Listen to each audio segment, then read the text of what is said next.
punto pong ito, alamin po natin ang magiging lagay ng ating panahon at ang update sa binabantayang low pressure area. Makakausap po natin si Pag-asa Weather Specialist Grace Castañeda. Ma'am, magandang gabi po. Ano pong update sa ating panahon? Magandang gabi din po, Ms. Diana, at sa ating mga taga-subaybay. Update nga po muna tayo dito sa low pressure area na minomonitor natin. Huli itong namataan sa coastal waters ng Sabtang, Batanes at posible po itong ma-develop at maging isang bagyo sa mga susunod na araw. Ngayon po, meron na itong epekto dito sa ilang bahagi ng Northern Luzon kung saan magdadala pa rin po ito ng mga kalat-kalat na pag-ulan sa Ilocos Norte, Apayao, Kalinga, Abra, Batanes at Cagayan. Posible po hanggang sa mga malalakas na pag-ulan yung maranasan ng mga kababayan natin dyan. Kaya pag-iingat at pagiging alerto po dun sa posibilidad ng mga flash floods at landslides. Samantala, ngayon naman po meron pa rin tayo nakataas na yellow warning sa Zambales, Bataan, Pampanga, Bulacan at Metro Manila. Dulot po ito ng habagat. So yung habagat naman po natin is nakaka-apekto pa rin sa malaking bahagi ng ating bansa at patuloy pa rin po ito magdudulot ng bugso ng mga malalakas na pag-ulan dito sa Metro Manila, Pampanga, Tarlac, Bulacan, Zambales, Bataan, maging sa Cavite, Batangas, Occidental Mindoro at nalalabing bahagi pa ng Ilocos Region, Cordillera Administrative Region at Cagayan Valley.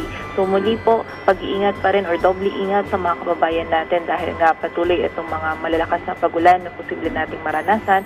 So pag-iingat po sa mga banta ng mga pagbaha at pagguho ng lupa. Samantala sa Western Visayas at nalalabing bahagi ng Luzon, meron din mga kalat-kalat na pag-ulan na mararanasan. Dulot pa rin po ito ng habagat.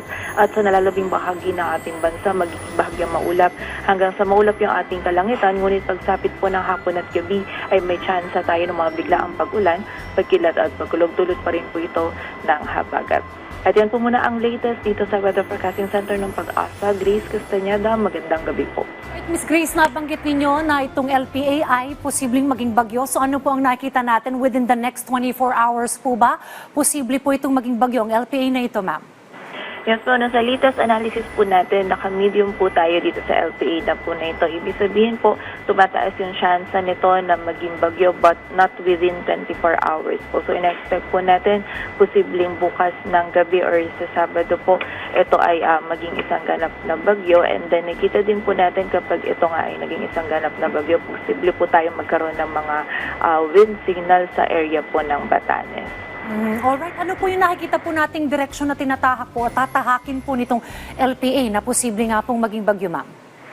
Yes po, kapag po itong LPA nito is naging bagyo, medyo mataas po pa rin hanggang ngayon yung uncertainty ng track niya. But nakita po natin magno-northwestward ito and then possible po by Saturday is magno-northeastward naman po ito, yung patungo po dito naman sa area ng Taiwan. So mas pataas po yung posible pong track nito. Kumbaga, sa una po is masasadsad po ito pakanluran and then ito po ay tataas yung direction. So nakikita po natin mostly kung ito nga ay maging bagyo, yung maapektuhan po nito dito sa atin is yung area po ng extreme northern Luzon.